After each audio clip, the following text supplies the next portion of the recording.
Suami bekerja, istri bekerja ya. Kalau bisa sih, kalau bisa suami sajalah yang bekerja, istri di rumah ya. Ya, supaya masing-masing jelas ya, tidak saling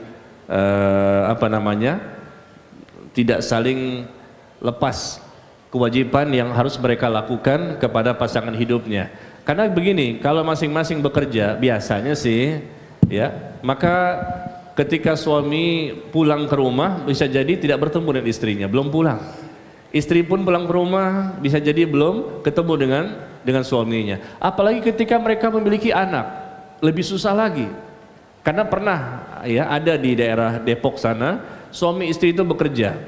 Suaminya pulang jam 1 malam, istrinya pulang jam 11 malam. Bayangkan, anaknya 3. Dan nanti suaminya pergi lagi sebelum subuh, pulang jam 1, perginya lagi sebelum subuh. Istrinya pulang jam 11, pergi lagi jam 7 pagi. Anak 3, tiga-tiganya SD, makannya, mandinya, pakaiannya semua dengan pembantu. Sehingga apa yang terjadi? Anak ini seperti yatim piatu. Kesian sekali ya.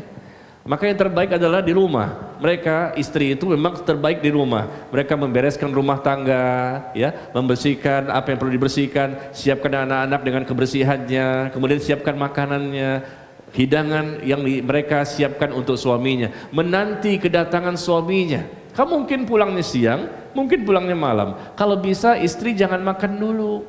Tunggu sampai suaminya pulang. Tanya, Mas sampai di mana? Kira-kira malam ini jam berapa? Tunggu. Kalau bisa makannya berdua, Masya Allah, nikmat. Nah, kalau makan sendirian, kayaknya bujangan nih loh. Jomblo lagi, jomblo lagi. Kenapa? Istri belum pulang kerja. Karena ada ikhwan yang begitu. Hampir-hampir bercerai dengan istrinya. Dia lapor kepada saya, dia mengatakan bahwa saya ini sudah sekian tahun berumah tangga, tapi seolah-olah seperti sendirian. Karena ketika dia pulang ke rumah, istri belum pulang, maka dia cari makan sendiri, buat teh sendiri, nggak ada yang memberikan pelayanan dan servis kepadanya. Dan ketika istrinya pulang, dia pun mengajak kan hubungan suami istri, kata istri capek, sekali tolak, capek lagi, 2 kali, 3 kali, lama-lama suami melihat, wah kamu harus berhenti bekerja ini, karena berapa kali saya minta alasannya capek terus. Dan ternyata istri tidak mau berhenti bekerja karena sudah merasakan enak di tempat pekerjaannya. Dan akhirnya apa yang terjadi? Suami tetap memaksa istrinya untuk berhenti bekerja karena dia merasa haknya tidak terpenuhi. Dari makanan, dari pakaian, dari kebutuhan biologis, dan akhirnya mereka hampir-hampir bercerai. Ya. Tapi kalau seandainya memang suami sudah bekerja tapi belum mencukupi, ya, terpaksa istri bekerja, maka itu boleh. Terpaksa, karena apa? Belum bisa tercukupi kebutuhan rumah tangga yang harus dipenuhi oleh sang suami. Tapi cobalah sang suami berusaha untuk mencari penghasilan yang lebih baik supaya istri diupayakan maksimal bisa di rumah sajalah. Jangan bekerja ya. Kenapa? Dikhawatirkan kalau mereka sama-sama bekerja, maka timbul fitnah di luar. Terjadi fitnah di luar. Dan akhirnya rumah tangga pun anak-anak tidak ada yang mengurus, dan suaminya pun bahkan tidak dilayani dengan pelayanan yang maksimal ya.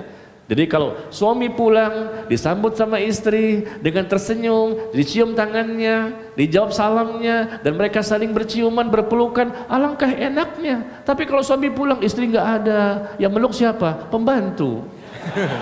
Ya Allah, musibah ya. Dan ini berbahaya. Tapi kalau disambut sama istri, Masya Allah, lapar mas, iya lapar, udah siap hidangan, tinggal engkau makan langsung. Masya Allah, senangnya hatinya. Disambut, ya, dicium tangan, diucapkan salam, tinggal makan, setelah itu dibuatkan teh, setelah itu siap, mas masuk kamar yuk. Kenapa? Aku berikan lagi pelayanan yang lain. Masya Allah, tahu aja. Ya, seperti itu ya. Wallahu a'lam bishawab.